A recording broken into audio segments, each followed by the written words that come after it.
Hi guys, this is your day 2 NaNoWriMo Tarot bonus episode.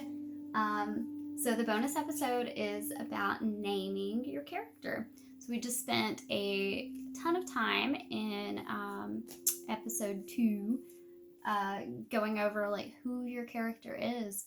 But did you notice how I stumbled every time I talked about my character? Because I don't know what to call her. What is her name? We have to find out. So obviously we're using tarot to do everything else in our books. Why wouldn't we use tarot to name our characters?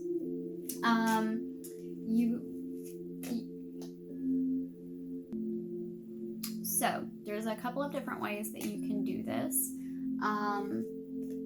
A couple of websites that I used as resources and that I use frequently as resources when I'm naming characters for books. For first names, I like to use nameberry.com.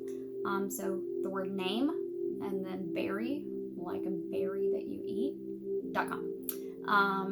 The other one that I really like is for last names. It's coollastnames.com. So both of those are really good websites. There's a lot of other resources out there for naming characters that people don't consider. The phone book. If you still get a phone book that has people in it, the phone book used to be great for just flipping through and finding unusual last names, things like that. So get creative with it. You might look at old library cards or movie credits or something like that to get some of your name inspiration. But if nothing else, the internet is always available to you. And so the first option for naming your character is probably honestly the easiest option, which is if you like the court card that you pulled as representative of your character, start with that card and see what kinds of associations you can draw from that card. This exercise is another one that's heavy on the using word associations kind of thing. So, I already know what time period my leading lady is hailing from, so that's going to help me narrow down a name as well, because I definitely want to choose a name that someone would have had back then. You might think Riley is the most beautiful name in the entire world, and it's my niece's name, so I love it because I love that adorable, beautiful baby girl. But Riley doesn't really work for a 1920s heiress, it just doesn't. Nobody was named that back then. So I would be more looking at things like Harriet or Nancy or Jane or something like that, Violet. There's, a lot of really beautiful old-fashioned names. But yeah, you do want to kind of take a moment to consider when your novel is going to be set, and there's going to be more exercises regarding that. But for right now, just kind of get an idea of when you think your novel might be, and try to make sure that you're choosing names that are in line with that. That's not strictly regarding these exercises. That's just a little tip from somebody who has worked in the industry, and it always is better if your name actually makes sense with the time period that your book is set in. So starting with that, look at what the person is doing in the card, look at the different colors, the symbols, the suit, the number, anything like that can give you clues that can help you name your character. So if you pull a queen, the name Reina means queen. If you pull one of the pages, the name Adelina means noble. So there's a lot of really simple stuff that you can do that's just easy. You can go into the different websites and just type in the word queen and see what names mean queen, because there are a lot of them. You can use other keywords like noble or things like that, and they will pull up those same associated kind of names. So you don't have to make it too hard on yourself, but I did list an example. I'm going to read it to you guys. My example for using word associations and really like taking it there is the King of Swords. So if you started with the King of Swords, you might make your way just to the word sword. I don't think I found any names that just meant sword. So then I was like, okay, Claymore, choosing a specific type of sword. Claymore then leads me to Scotland. So okay, I might want to do a Scottish name. That's great. We're getting somewhere, right? But if I want to just keep taking the association game further, I can take that further. So Scotland, I go Highlander. Well, Highlander, Duncan MacLeod, obviously. And so I could choose to name, well, if my main character was the King of Swords, I could choose to name him Duncan, or I could choose to have his last name be MacLeod. I don't want to just use somebody else's fictitious character name. J.K. Rowling did that with Harry Potter, and it was in very poor taste, in my opinion, but nobody else noticed.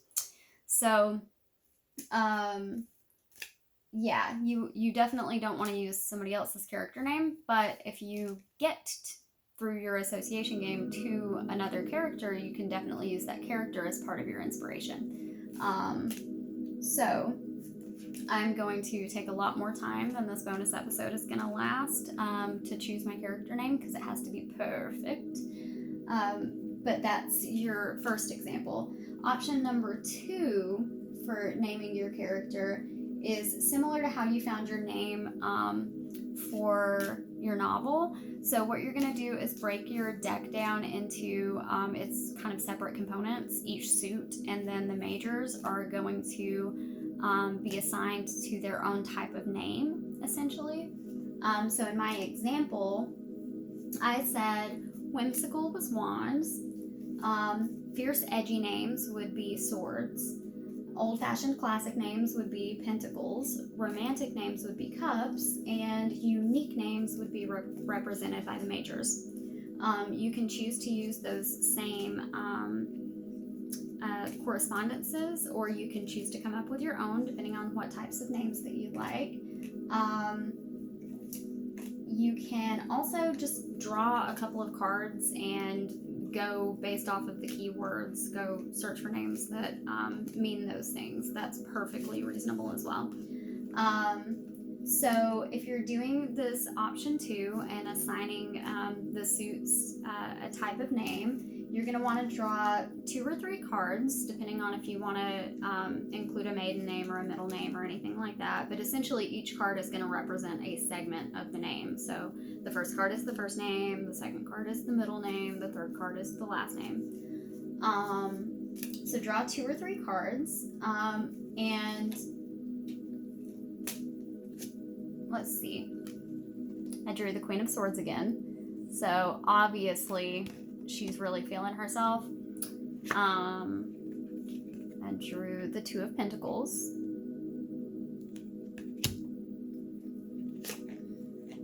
And the 8 of Swords. Interesting. Very interesting. You also might want to make some notes because using these cards, you can get, even when you're naming your character, you can get so much more fleshed out when you are like looking at each one. Like drawing the 8 of Swords for her last name. Yes, I'm going to use it to choose her last name, but I'm also looking at that like, wow, she sees her last name as being very confining. Like this is something that has trapped her for her entire life, like her identity, her family. So that's a really interesting little extra tidbit that I just got during this process.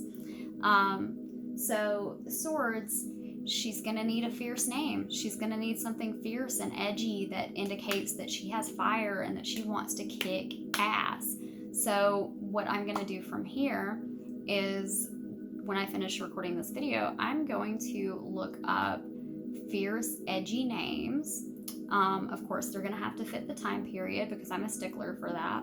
Her middle name is not going to be as fierce or as edgy. It's going to be something much more classic and probably much more simple too, because since it's the Two of Pentacles, as opposed to like the 10 of Pentacles, it is going to be classic, but I want to keep it much simpler. So for those low number cards, I don't use that to definitely mean keep the name short or keep it very simple, but that's how I'm using it in this case.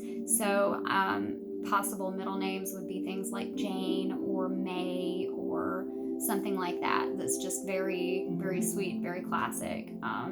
Not too much that goes into it, and it makes a good balance, especially if you have a like something much more intense or unique or whatever as the first name.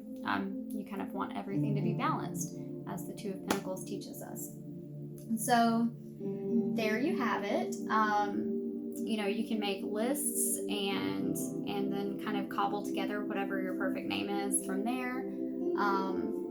And obviously you don't have to do this exercise at all. It's just a bonus little extra that might be fun for some of you. And if all else fails and you want a third, even easier option, nameberry.com has a list of tarot-inspired baby names for you to just go nuts with. It's nothing really groundbreaking. I think Luna is the moon and Stella is the star and Soleil is probably the sun, something like that. But it could be fun. There could be some cool names on there that you will see and really, really enjoy. So thank you guys for joining me for this bonus episode. Don't forget to go like my Instagram page. Go follow me on Instagram at East of the Moon Tarot and on Facebook.